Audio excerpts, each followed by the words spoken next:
So I'm going to tell you a little bit about the Play Piano Fluently course, what it's like, what to expect. So it's a really proper study and practice course. You could even describe it as a rather old school approach. It's the oldest school there is, the school of your brain and your fingers. So people sometimes say, is there a free, like a free taster material that you can download? Well, there isn't anything like that. There's a lot of copy on the website for you to read. Hopefully, you find it interesting to read. I mean, if it's not interesting to read, then you may not be the right person for the course, or the course may not be the right course for you, because it really explains what fluency is and how it works. Because people are not always very clear what fluency is, what fluency in music actually means. So the website copy really explains that. So there's a lot of material there. There are also YouTube videos to watch that really, give you a flavour of the kind of teaching that I do. Now, obviously, it doesn't show you the actual materials. So let me say a word or two about those. So they are written materials, and the ideas behind Play Piano Fluently are very common sense. They're not, I haven't created a method. It's not the Phil Best method. The last thing the world needs is another piano method, in my view. It's common sense stuff. But the way that I think of them, just as the way you think of language, when you think about how you're fluent in language, you don't think of grammar, complicated grammar, the theory of language.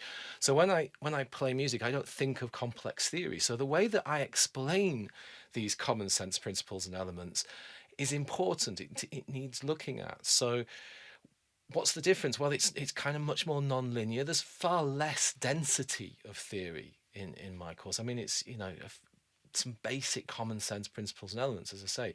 But you have to think of them in a way that's kind of non-linear. We have to use symmetry and spatial processing, and to get this new paradigm, this different way of thinking across, there needs to be diagrams, quite innovative diagrams, really, to kind of tackle the modern human mind's tendency to think in straight lines. We have to have diagrams that really challenge that, make you think differently. Some small adjustments of notation at the beginning, nothing major, but all of these things are to help you get away from ways of thinking that cripple musical fluency. So there needs to be written material, and there needs to be diagrams and copy to help the adult mind get into the right zone, the right mindset. Also, the zone that we practice in, there's a certain sort of psychological aspect to that. So I try to provide a little bit of coaching on paper with that. Obviously, one-to-one coaching with me really tackles that sort of thing, but that costs, and I only have a limited amount of time, so I can't teach everyone. But there is some stuff. There is some stuff in the course to help with your self-coaching to get you into the right zone. So that's why it's a proper study course.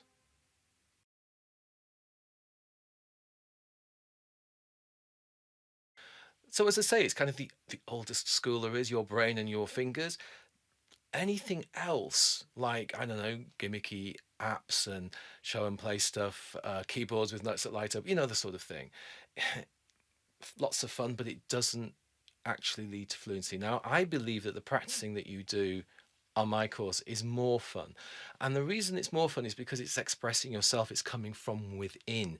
These sort of more gimmicky show and play type things, they're very external, they're kind of passive. So by definition, they don't lead to fluency.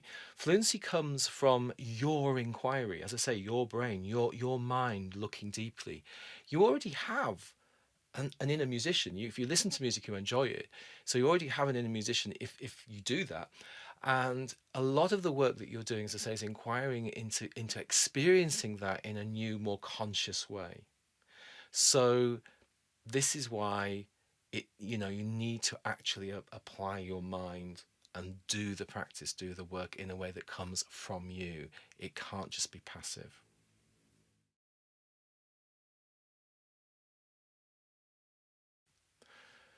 So let me tell you something about the course structure. So it's in 3 levels, and each level has 4 modules, and then there's quite a lot of material within each module, which I'm constantly looking at. I'm constantly refining, based on student feedback. one of the things that's probably important to say is that, I am accessible. You can ask me questions. Even if you're not a student, you can always email me and ask me a question. As long as I've got the time to reply, I will. I'll always reply in some form or other, but I'll try really hard to answer your questions. So as well as reading the website copy, you have access to that. When you're on the course, I answer students' questions in videos, and those videos I post inside Level Infinity. But the actual sort of the main course, as it goes through, it has a certain progression. You have to start really simple, and you're building your skills, so you must work in with some degree of linearity. You've got to build your skills gradually. You can't miss things out. So the first things we do are very, very simple. So in beginning of level 1, you just do rhythm stuff, do things like this.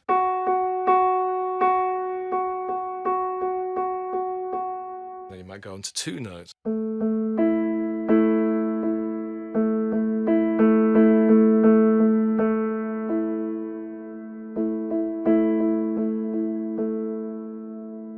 Now, as you can tell, I'm trying to be really expressive. I'm sort of giving this storytelling quality that music needs to have. That's really important. Even though what I'm doing is very simple, it still sounds expressive and real. And that's really important.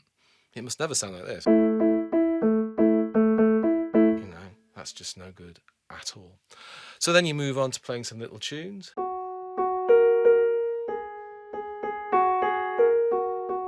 Different sets of notes, little blocks as I call them.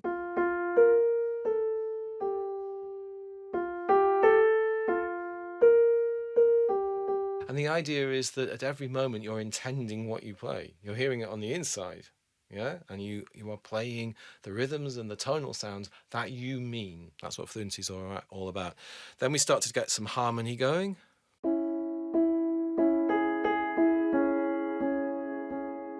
Which is very important.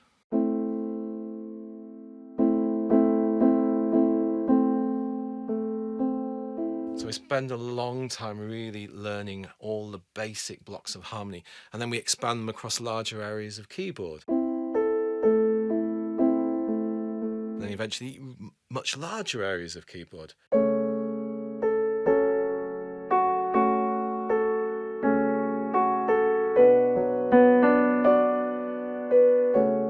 As you can tell now, I'm changing harmony. I'm changing the harmony. There's more rhythms involved. And eventually we start to get all over the keyboard. We explore the auxiliary notes.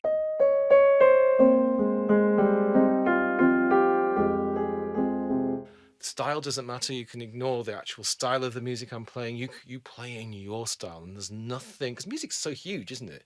The amount of music that's available out there, you'll go in whatever direction you go with this material. That's the idea, because most of the work you do is actually improvisation based. Obviously, the little studies and exercises I write are in styles that I choose. But I can always write more. I'm always adding stuff. So you're gradually building your awareness, and it goes on. It ends up being very advanced. In level 3, we do some, really complicated rhythms like crossed rhythms.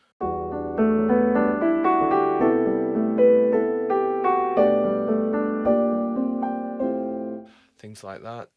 Lots of chromatic, juicy harmonies.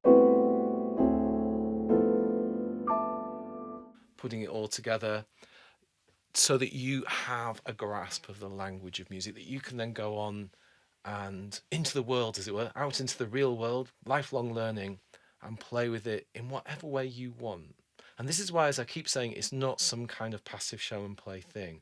I'm not just giving you lots and lots of linear rules, some basic principles and elements of vocabulary that you're learning like a child. This is the thing. It's the kind of learning that you could more, perhaps in some ways more easily do when you're a child, although adults can do it. You've just got to get into the right mindset.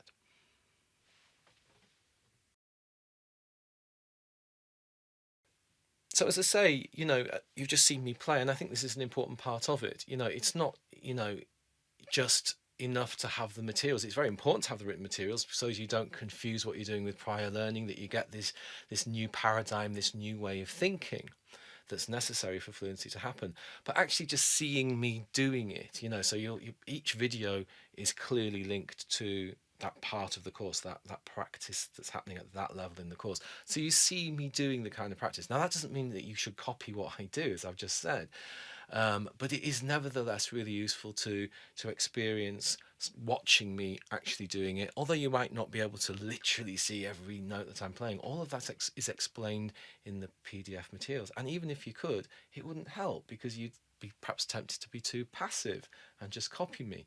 So you're seeing the the practice at work. You're seeing me actually using those materials, using those principles and elements to play, and obviously explaining a little bit in the videos.